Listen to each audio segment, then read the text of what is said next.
Qarşılayın, qarşınızda rəngi ilə göz oxşayan şəhərimizin jokeri Chevrolet Cruze.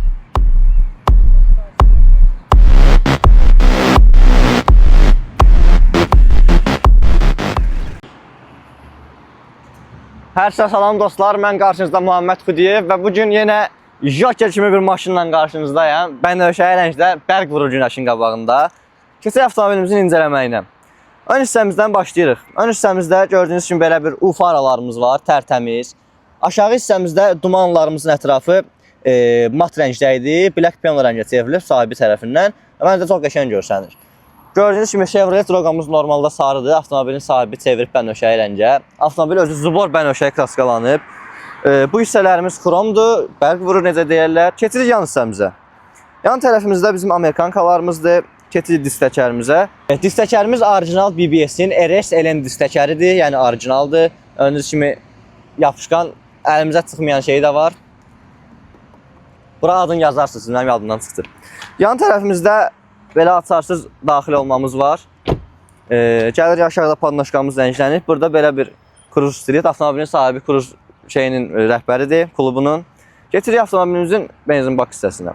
Avtomobilimiz 95 yanacaqla istifadə olunur. Sizə də məsləhətimiz bu ki, Cruze'lar üçün 95 istifadə edəsiniz. Barada bir 98 ilə qarışdırın. Gəlirik arxa tərəfimizə. Arxa tərəfimizdə bizim stoplarımızı görsənir. Bu stoplar orijinal Cruze'un Tesla üçün olan stoplar. Necə deyim, yəni Tesla formasındadır, rəngsiz. Yuxarı hissəmizdə belə bir spoilerimiz var. Yəni Chevrolet loqomuz və bizim gördüyünüz kimi xrom bagaj üslüyümüz. Keçək avtomobilimizin yük bölümünə. Burada bizim Cruze'un özünün 450 litrlik bagajı var. Yaxından çək. Və ən önəmli hissəmiz minlik basovkamız Grand Sif Auto yazısı ilə. Məncə mənim fikrimcə hardasa 450 litrdən sonra bununla bir yerdə bagaj həcmimiz olub 300 litr. Amma yəni ideal seçimdir, qəşəngdir. Birazdan sizə bunun səsində qulaq asdıracağım. Maşının özünün də qəşəng maraqlı səsi var. Arxa hissəmizdə belə xrom bir bagaj kantımız var. Önəmimiz, arxa yerimiz şu. Standart Cruze yəni bilirsiniz, tanıyırsınız. Keçək hissəsinə. Avtomobilin arxa hissəsinə gəldikdə, yəni sərnişin üçün nəzərdə tutulan hissəyə gəldikdə belə bir yerimiz var. Yəni boy məsafəsi yaxşıdır, 1.71 mənəm. Yəni bu normaldır. Diz məsafəsi də idealdır yəni. Avtomobil özü də koca salon olmağına baxmayaraq rahatdır. Burada belə bir qol qayanımız var, stakançikimiz. Bir dənə arxana çək. Arxada gördüyünüz kimi 4 dənə kolonkamız var. İndi bunun səs keyfiyyətini göstərəcəm sizə, hazır olun. Arxa hissəmiz belə. Keçək önəmli hissə qabağa. Gəlirik qapımızın yan tərəfinə. Gördüyünüz kimi burada yan güclərin idarə olunmağı, şüşəmiz, şüşənin kilidlənməsi, qapının kilidi və gördüyünüz kimi bu şokolad rəngi bizim koşamız var burada. Bu sahibinin dediyinə görə Cruze'un ən dolu versiyasıdır. Yəni bu maşını çəkdiyimiz maşın Cruze'un ən dolu versiyasıdır. Cruze deməli LTZ RS. Bundan tərəfə yoxdur. Fullün fullu. Keçirik avtomobilimizin tam salon hissəsinə. Bir dənə maşınımızı xotlayaq. Aha, xotladıq. Sizə nəyə göstərmək istəyirəm?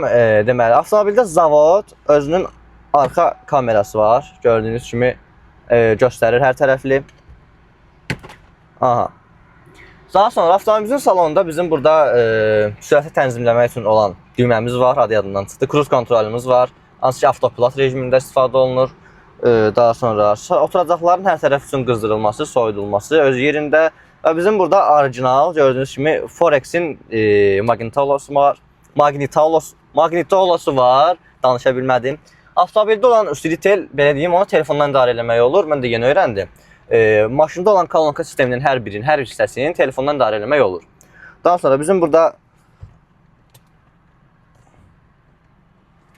nəsə, çəkə bilmədim.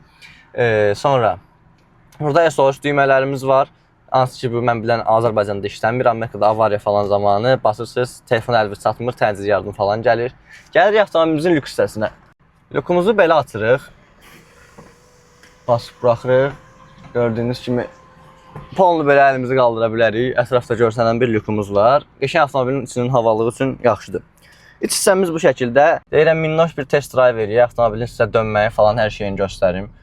Yəni, belə avtomobilin dönməyi falan hər şey çox rahatdır, onu deyim.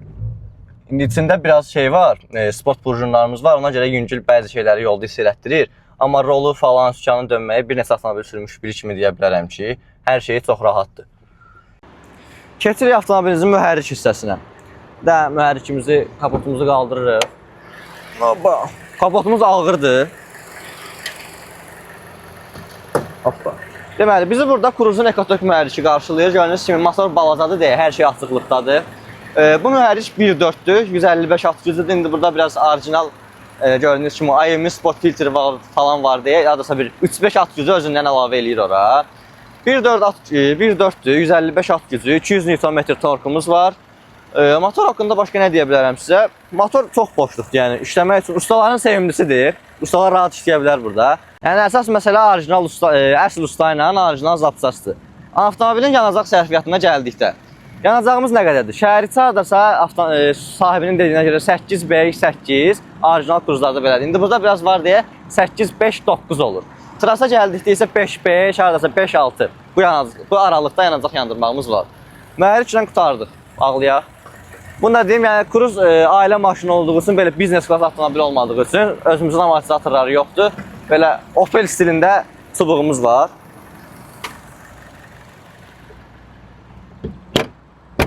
Dostlar, bu səfər biraz fərqliliyi olacaq. Avtomobilin səsini sizə sürüş formasında göstərəcəyik. İndi avtomobilin sahibi sürəcək, orada bir incə məqam var, görüm tuta bilərsiniz. Orada bir dənə tıs-tıs var, onu göstərəcəm sizə.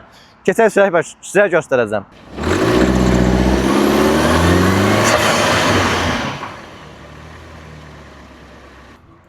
Keçiş avtomobilin səs sisteminə, bir də bagajı bağlı vəziyyətdə göstərək, görək necə görsəniz. Sonra bagajını açıb basabkin özündə göstəriz. Yaxından tək. Bir dəqiqə belə göstərim sizə.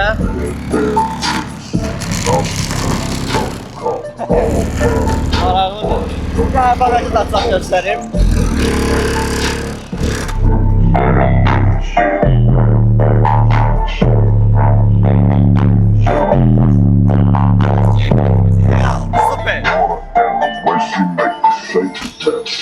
Bu tip videoların daha çox gəlmək üçün kanalımıza abunə olub, məni də TikTok'dan izləyin. Daha maraqlı maşınlarla videolar gələcəm, bu da çox maraqlı idi. Başqa hansı maşınlar istəyirsinizsə şərh bölməsində qeyd eləyərsiniz. Başqa da nə deyim, maşın belə, mən belə. Baxdığınız üçün çox sağ olun.